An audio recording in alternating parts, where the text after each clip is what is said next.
comment, the littlest word, the sly little look can absolutely trigger a cascade. One glance, one text, one traffic jam, boom, self is gone, parts take over. And as the alcohol wears off midway through the night, your nervous system jolts back like it's under threat. And this is why people often wake up at 3, 4 o'clock in the morning after they've had a drink. It's not that they're refreshed, they're actually ready to fight or flee. That is not sleep. That is trauma reenacted in the dark. Seagulls in the background. Don't know if you can hear them or not, but they're there. You think that nightcap is helping you sleep? It's not. It is stabbing your sleep cycle in the back. And the worst part, you don't even notice until your mind is foggy, your patience is fried, and your morning feels like a funeral for your motivation. This week, the London Daily News dropped an article. It was called How Alcoholic Nightcaps Turn into Sleep Nightmares. And it doesn't pull any punches. And it's what got me thinking about this podcast episode. You see those seemingly harmless glasses of wine before bed? They're a wolf in sheep's clothing, wrecking your REM sleep, fragmenting your rest, and wiring your nervous system for absolute chaos. Should we go a little deeper with this? Let's go.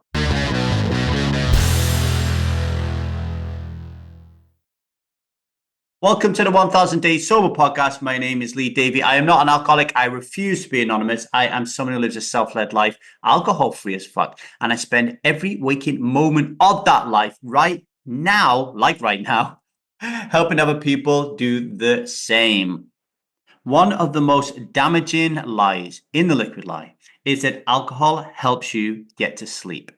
It is very common for my clients to believe this. It is ingrained in the belief system. It is one of the 5 N's of justification, and it is necessary. It is necessary to drink alcohol because if I don't, I will not be able to sleep at night. And it feels true, right? Because you drink and you get drowsy and then you crash. But that crash, it's not rest. It is sedation. That's your nervous system waving a white flag. You're not drifting off. You're being knocked out. And what gets lost in the process? Your REM sleep, the deeply intelligent stage that helps regulate your emotions, consolidate your memories, and restore the architecture of your mind. Without good quality REM sleep, you are going to wake up foggy, fragile, and emotionally threadbare. The smallest comment, the littlest word, the sly little look, can absolutely trigger a cascade. One glance, one text, one traffic jam, boom, self is gone, parts take over. And as the alcohol wears off midway through the night, your nervous system jolts back like it's under threat. And this is why people often wake up at 3, 4 o'clock in the morning after they've had a drink. It's not that they're refreshed, they're actually ready to fight or flee. That is not sleep. That is trauma reenacted in the dark. The London Daily News article, which I'm referring to, they called alcohol a false friend, and they're right.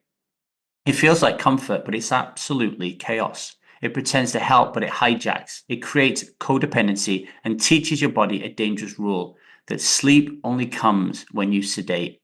And for me and our strivers, that is not self, that is slavery. Now we're going to take a short break, and while we do, I want you to reflect on these 2 points. What if the very thing you're using to calm yourself is the reason you feel so drained? And who taught you that rest needs a substance? Think about that while we have a little break.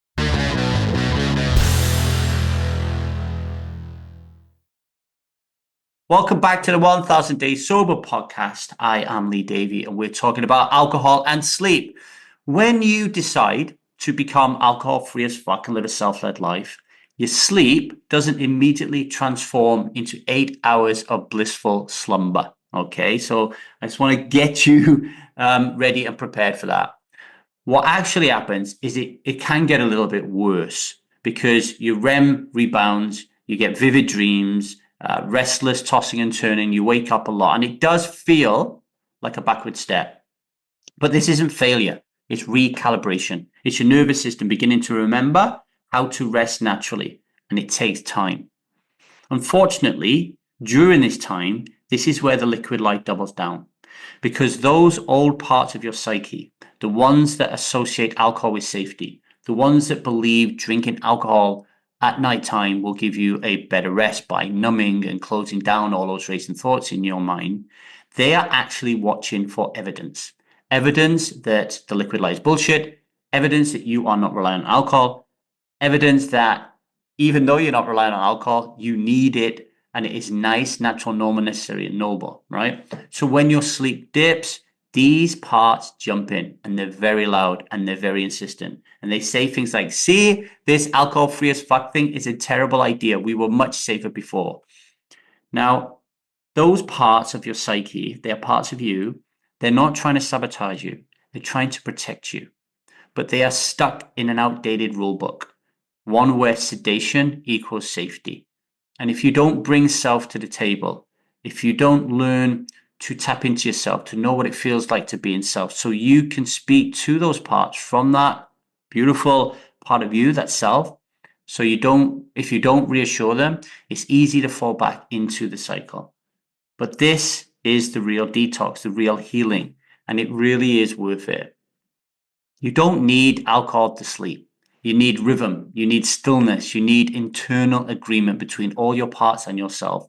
You need to build a nervous system that knows that war is over. And that is why we created the alcohol-free as fuck sleep starter kit. It's not about hacks, it's about healing. It's about breathwork instead of booze. It's about rituals instead of reaction. It's about peace instead of programming.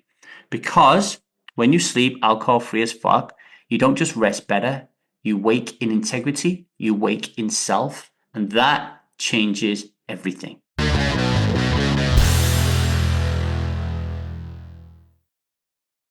Today's daily vow. Today I will not drink because I choose presence over sedation. I choose deep rest over false comfort. I honor my body's rhythm and I lead from self.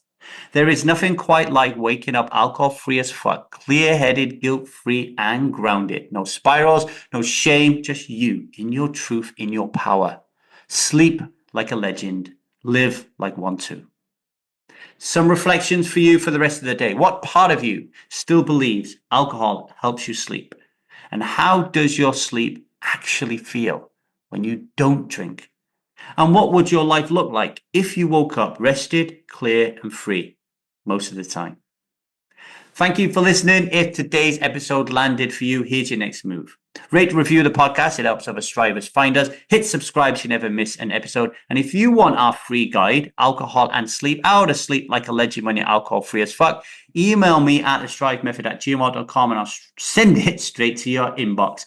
Until tomorrow, remember, you will not drink today because you choose presence over sedation. You've got this. I've got you too. Until tomorrow, much love and strive on.